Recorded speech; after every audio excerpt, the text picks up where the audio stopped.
Hello and welcome to another one of Sporty's Product Pirate videos. My name is Doug and today we're going to talk about David Clark passive headsets.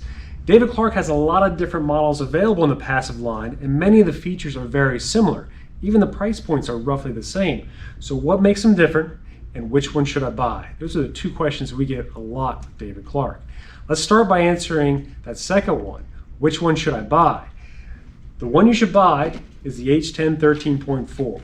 9 times out of 10, people decide to use this headset over the other David Clark headsets. This is the best-selling passive headset from David Clark, and more students at our flight school buy this one over the rest of them combined. And I'll get to why they do that here in a little bit. But if there's nothing else that you take from this video, which one should I buy? The answer is most likely the H10 13.4. Before we talk about the differences of these headsets, let's talk about what is the same. David Clark headsets have been around longer than most of us have been flying. A little known fact is that David Clark started in aerospace by making high altitude spacesuits for the military. Communication became part of the suits, so speakers and microphones were developed, and David Clark first made their pilot headsets in 1975 and quickly became a mainstay in aviation. And that's kind of how we got to this point where we see all the green domes we have here today. All these headsets have a 5-year warranty, they're TSO'd, and they're made in the USA. Their warehouse in Massachusetts is a very old 4-story brick building, and it looks like it's straight out of World War II. But let's start with looking at these headsets in the realm of good, better, and best. I know there's 5 of them here, but we're going to start with these 3 on the very bottom here. We're going to look at them as a good, a better, and a best. And what David Clark wanted to do is make a very simple, economical, student pilot headset. And they did that in the H1030 headset. It has the wire boom mic and the M7 DC attached to the front of that wire boom.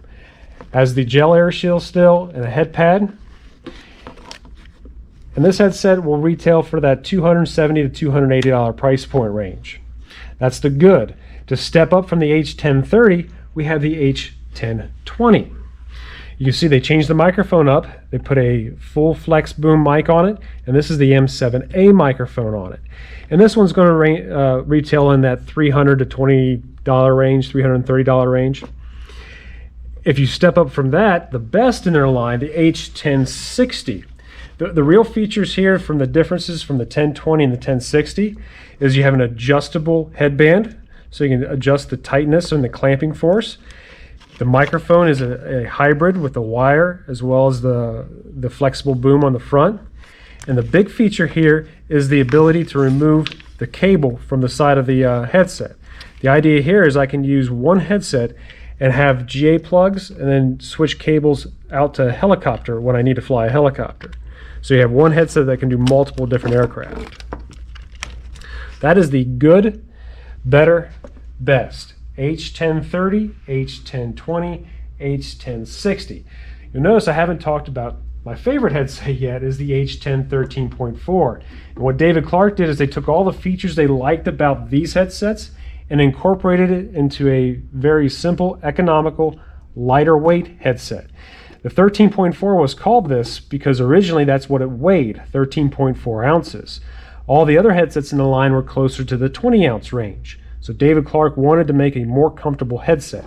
And they did so by lightening up the ear cups, putting a massive headband on the top, head pad, and kept that big flexible microphone with the M7A mic on the front.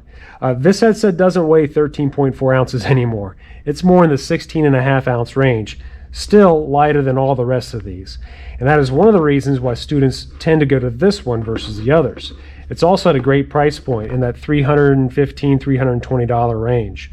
There's multiple models available. You can buy a helicopter version as well as the standard GA version. They have a stereo version. They even have an ANR version of this headset if you really want to go nuts with it. But this is by far the most popular passive David Clark headset.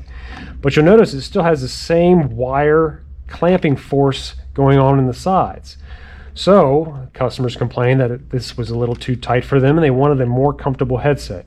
And David Clark made the most comfortable passive headset with the H2010.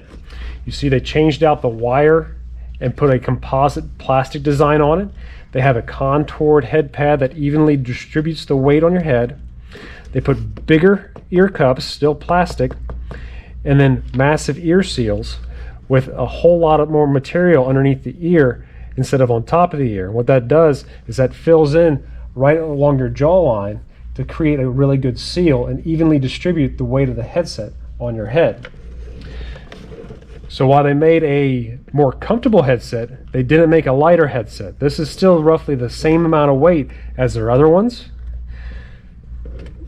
And the one thing they also didn't fix was the size. You can see how much larger it is compared to the H10 13.4. So in a tight cockpit, a Mooney, or maybe an RV, this is going to be a hard headset to move around in, whereas a 10 13.4 is probably a better option. Still, if you have plenty of space in your airplane, you want the most comfortable passive headset on the market, that's going to be the H10 or the H2010 headset from David Clark. Out of all these headsets, still our most favorite, it's going to be the H10 13.4. It is our best seller, and if you're in doubt, you're not going to go wrong if you buy this headset. These all retail in the range of $270 all the way up to $370, and they all can be found online at sportys.com.